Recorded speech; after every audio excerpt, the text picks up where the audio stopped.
Hello, good morning, and welcome to broadcast number 4.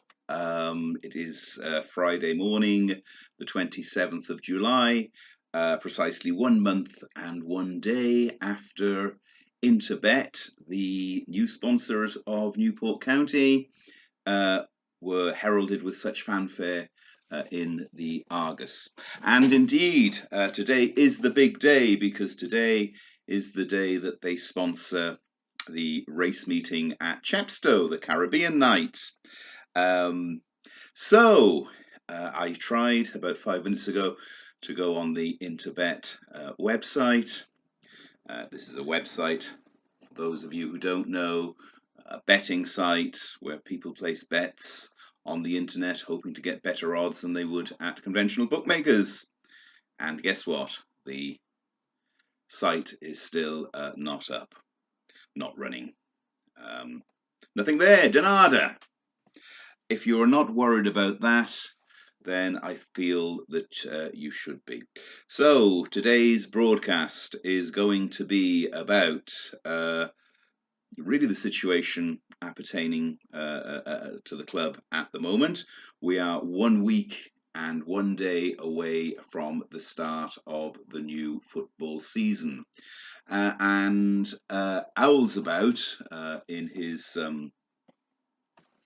way when he comments on the notice board, I thought put up a very interesting post where he said, look, we've got lots of problems. We have problems with the Rodney Parade, with the ticket office, with the Welsh Rugby Union, with the consultation, with the shop, so on and so forth, and that the club were being utterly disrespectful to the fans by simply maintaining a silence about this. I agree.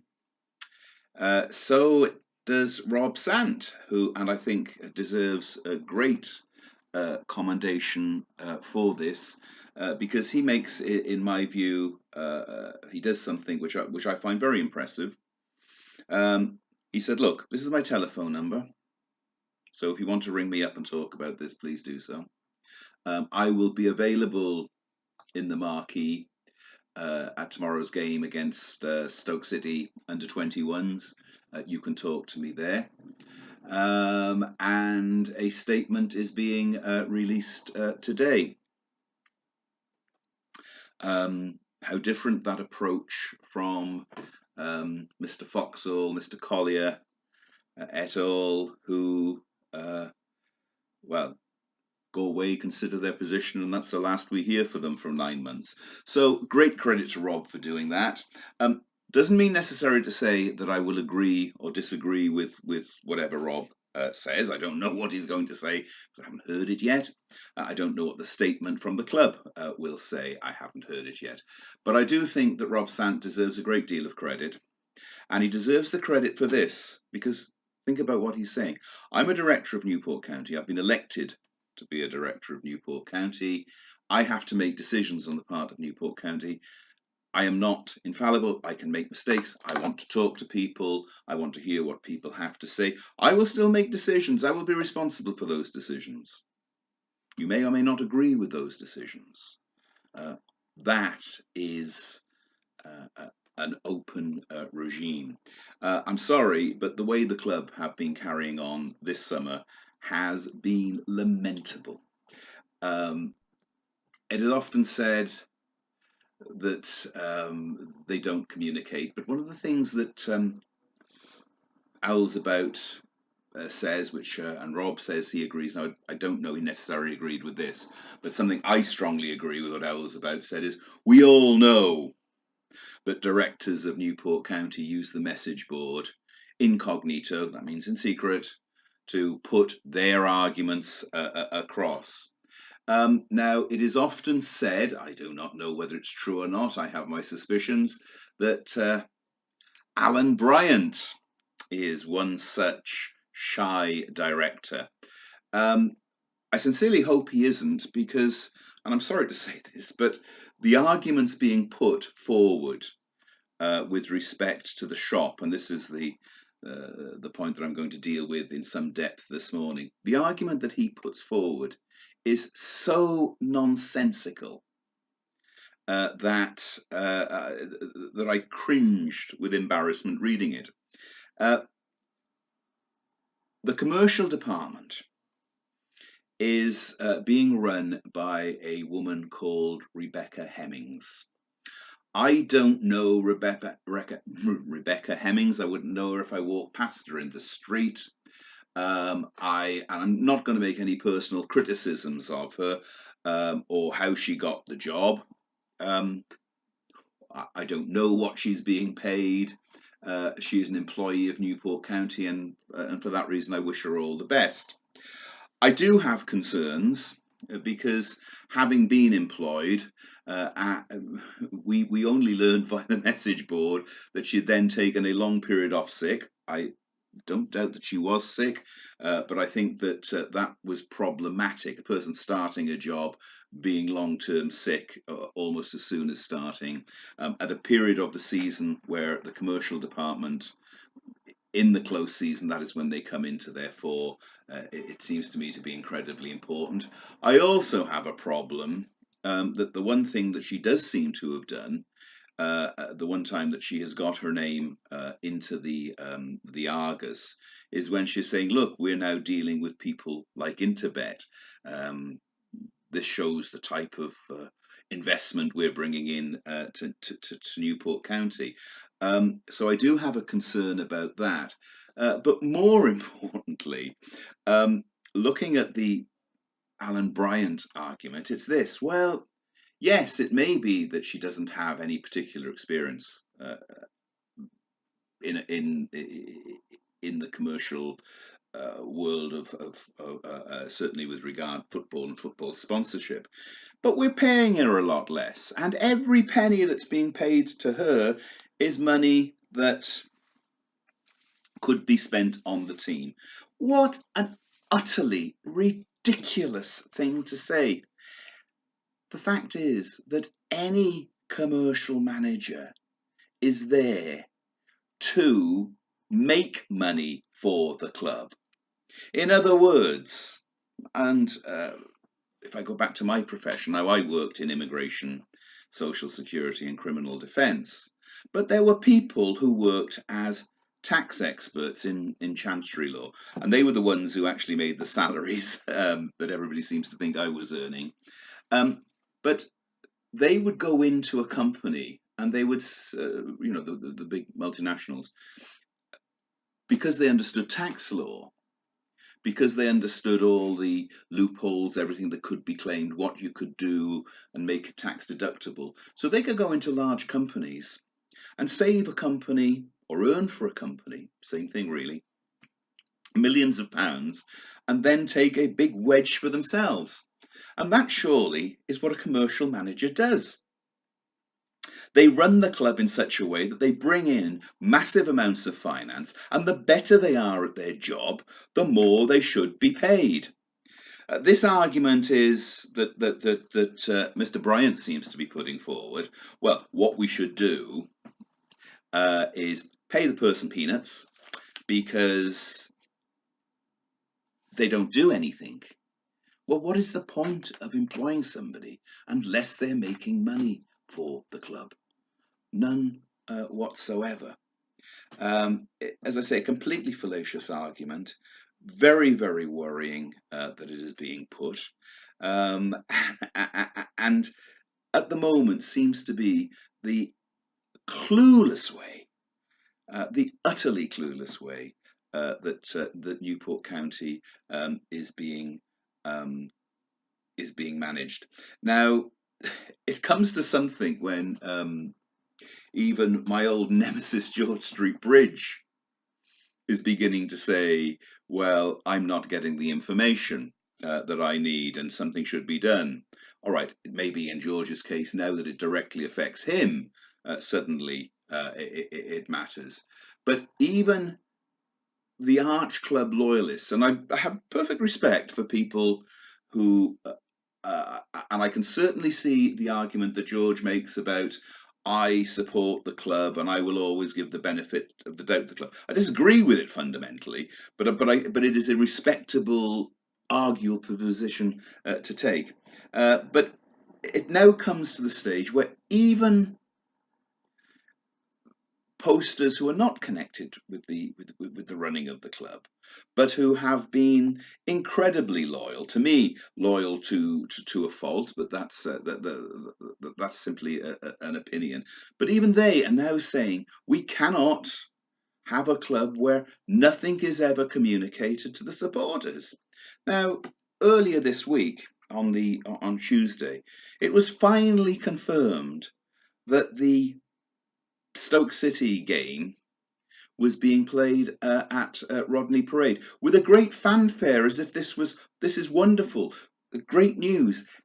The fact that it was ever in doubt, surely, is not acceptable. The fact that only 5 days before the game is played is it actually confirmed as being played at Rodney Parade.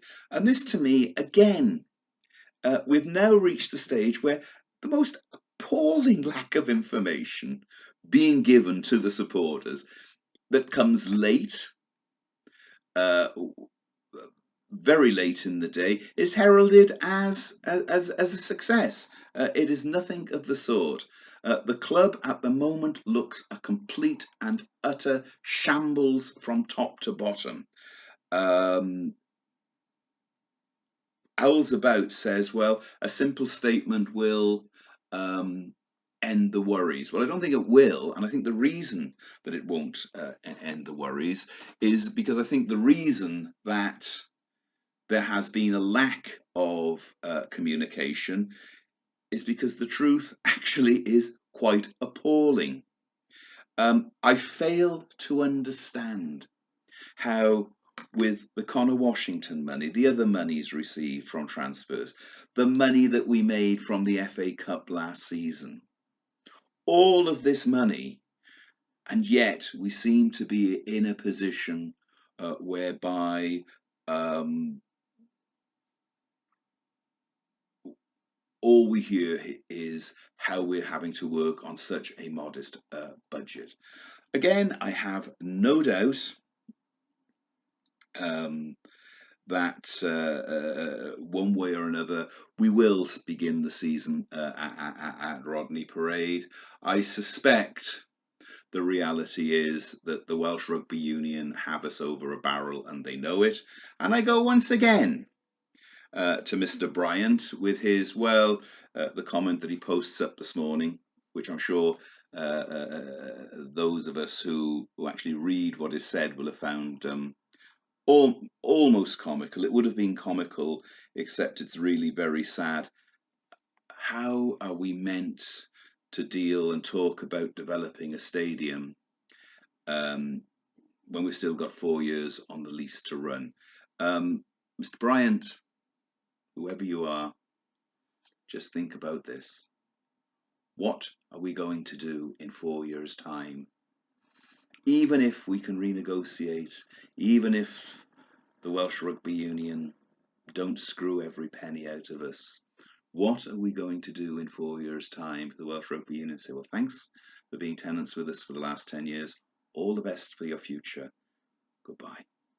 I suggest the answer to that is there is nothing that we can do. And I think the reason for the silence at the moment is that those running the club are aware of just what great difficulties we are in. But that leads on to another matter. And this is something that you may contemplate. If you recall, a few years ago, we all, as a group of supporters, raised a huge sum of money to save our club, to buy our club. And the thing we were all told about, the reason why we were kept in the dark for a certain period of time, was because of what was known, and let's get the phrase exactly right, due diligence. What is due diligence?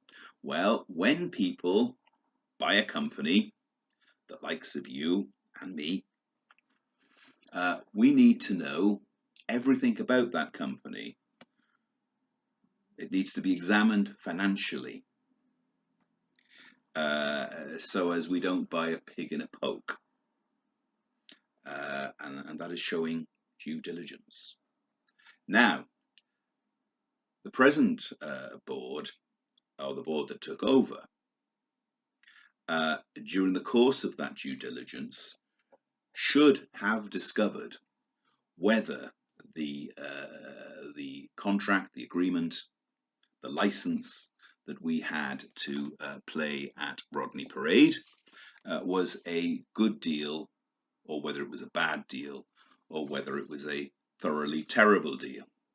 Now, it appears that the problems being caused at the moment are because the agreement that was reached and negotiated by Howard Greenhalgh, it is being said, was a very, very bad deal. Are the present board to blame for that? No. May well be that Howard Greenhalgh isn't to blame for that. He was between a rock and a hard place when that deal was being negotiated. But if we just pause there for a moment, when the club, the board that was in situ at the time of the takeover took over the running of the club 3 years ago, either they didn't know how bad this agreement was, in which case they didn't do the due diligence properly, or they did know and they decided to keep it from me, you, and everybody else that contributed so much money. In any event, they cannot escape their responsibility for that. It is not of the recently elected directors, of whom there are 6. Clearly, it is not their responsibility. They were confronted with a fait accompli when they took office in the early spring of this year.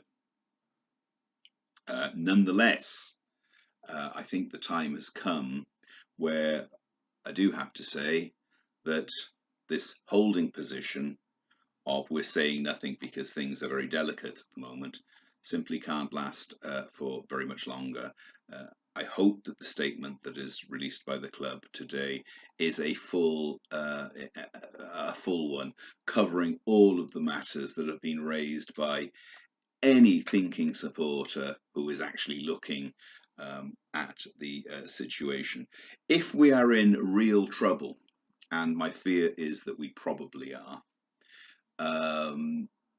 then it may be very difficult, perhaps even impossible, to get out of the mess that we're in. If that is the case, so be it.